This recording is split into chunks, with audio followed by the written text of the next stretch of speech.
भारतबादि मोनसे सुबुंखान्थि सुबुं दाराजों सोलिनाय हादोराव रायजो राजानि जि मतामत बेखौ जे गुरुत्व होनानै दासिम बड'लेण्ड जेंनाखौ सुस्रांनाय जायाखै बेयो जोंनि थाखाय जोबोद दुखुनांथाव बाथ्रा।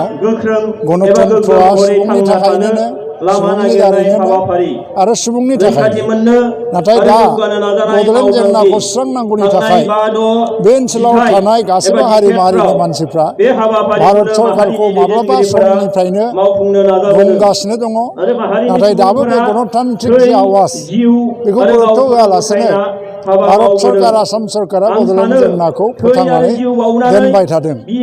दा बलआ सरकारनि फोथाराव दङ।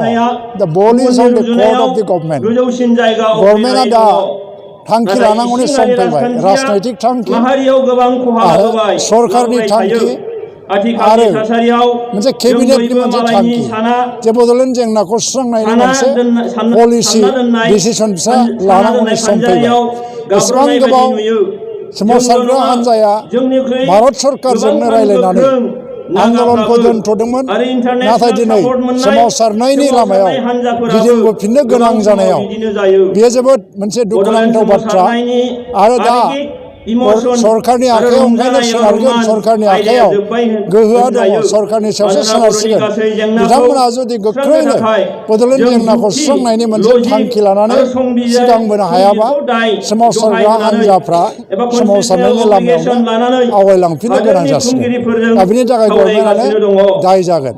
दा गोबां बाथ्रा बुंदों सरकारा गोख्रैनो बर' जेंनाखौ सुस्रांगोन होननानै नाथाय बिनि सायाव माबोरै सुस्रांगोन मा थांखि लानो ओंखारगासिनो दङ बर'फोरनो मा होनो ओंखारगासिनो दङ बे बाथ्राखौ लानानै सरकार लेभेलाव दासिमबो थांखिया रोखा जानो हायाखै आरो बे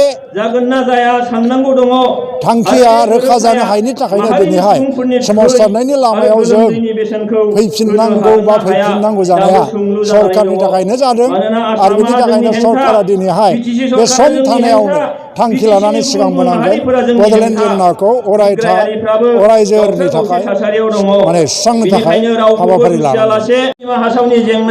बे सोमावसारनायनि जोबनाया मा जाहैगोन बेखौ बुंनो हाया आरो माब्रै समाधान जागोन बेखौ रावबो बुंनो हाया खारन नेगसिएसनाव मोनथाम हान्जा दङ बे जाबाय आसाम सरकार दिल्ली आरो सोमावसारग्रा हान्जा।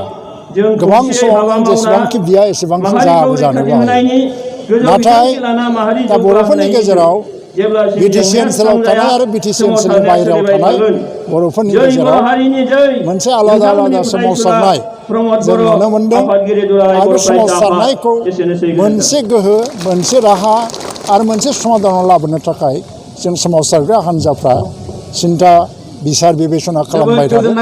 जोंनि गेजेराव गोबां हान्जा गावस्रालांबायब्लाबो बयनिबो थांखिया जानांगोन जे जोङो बड'लेण्डनि जेंनाखौ सानजाहा जेसेबां हायो एसेबां फुवारनांगौ आरो जोंनि एरियाया बांनांगौ बांनो नाजानांगौ बेनि थाखाय जयै खामानि मावनांगौ नाथाय बेखौ लानानै आलादा आलादा जुजियोबा रावबो जाफुंनो हानाय नङा।